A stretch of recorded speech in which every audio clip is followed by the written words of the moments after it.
Jefté, da região de Gileade, era um soldado valente.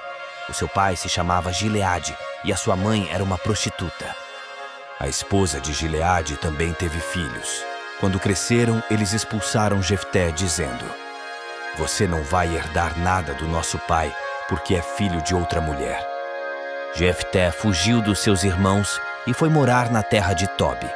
Lá, alguns homens ordinários se juntaram a ele e andavam juntos.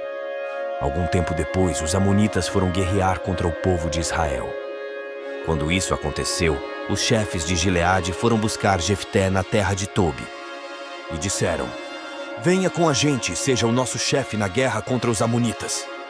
Jefté respondeu: "Eu sei que vocês me odeiam, e odeiam tanto que me fizeram sair da casa do meu pai. Como é que vocês vêm me pedir ajuda agora que estão em dificuldade?"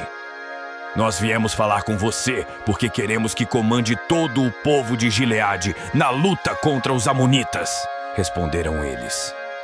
Jefté disse: "Se me levarem de volta para casa a fim de lutar contra os amonitas, e se o Senhor Deus me der a vitória, eu serei o governador de vocês. Está certo?"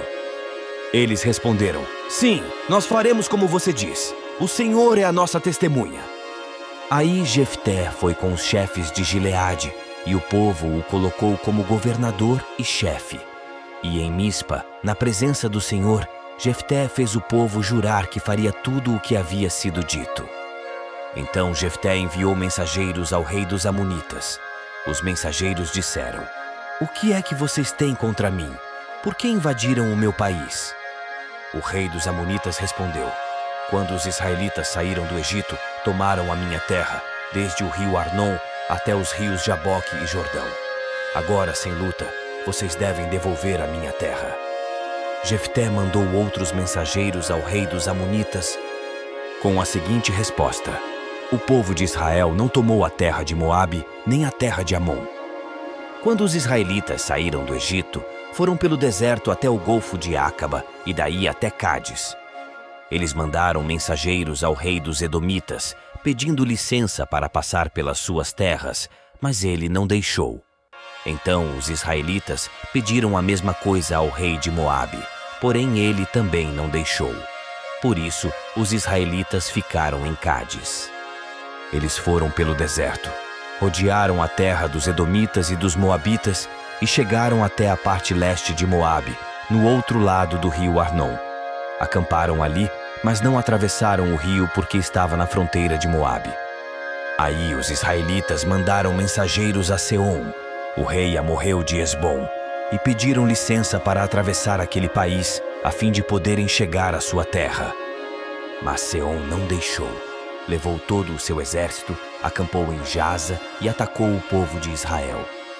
Mas o Senhor, o Deus de Israel, fez com que os israelitas derrotassem Seom e todos os seus homens. E assim os israelitas conquistaram toda a terra que era dos amorreus. Tomaram toda a terra dos amorreus, desde o rio Arnon ao sul até o rio Jaboque ao norte, e desde o deserto a leste até o rio Jordão a oeste.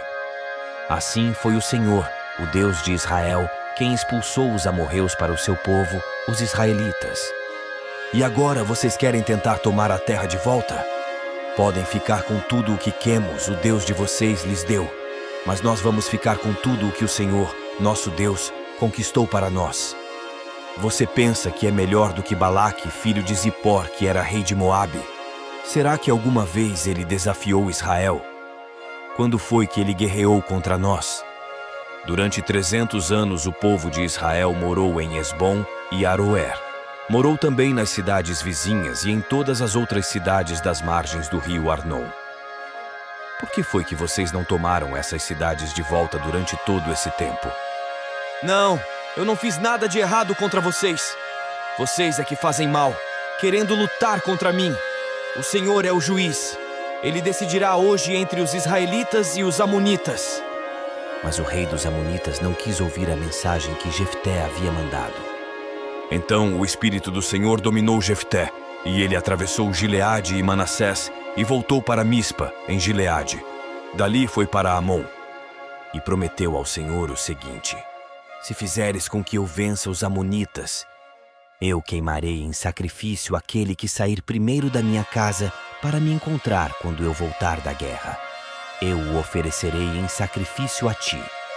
Então Jefté atravessou o rio para lutar contra os amonitas, e o Senhor lhe deu a vitória.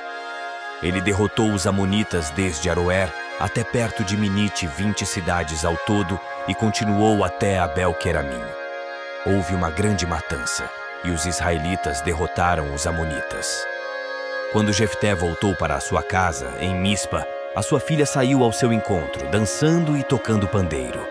Era filha única, ele não tinha mais nenhuma filha ou filho.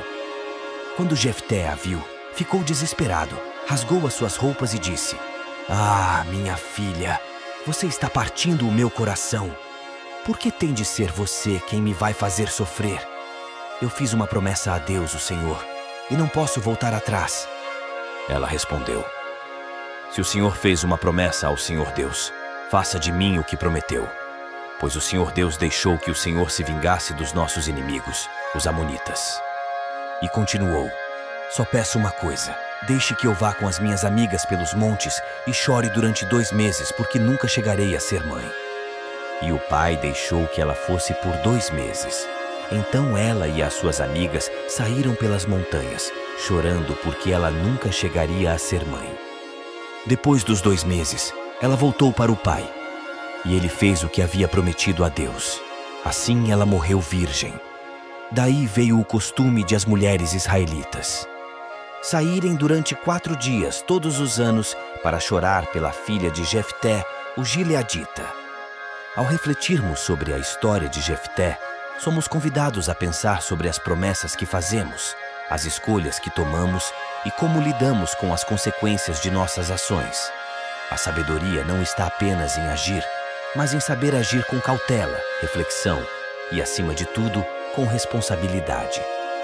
Que possamos, assim como Jefté e sua filha, aprender a pesar nossas decisões e sempre buscar o equilíbrio entre fé, sabedoria e amor em tudo o que fazemos.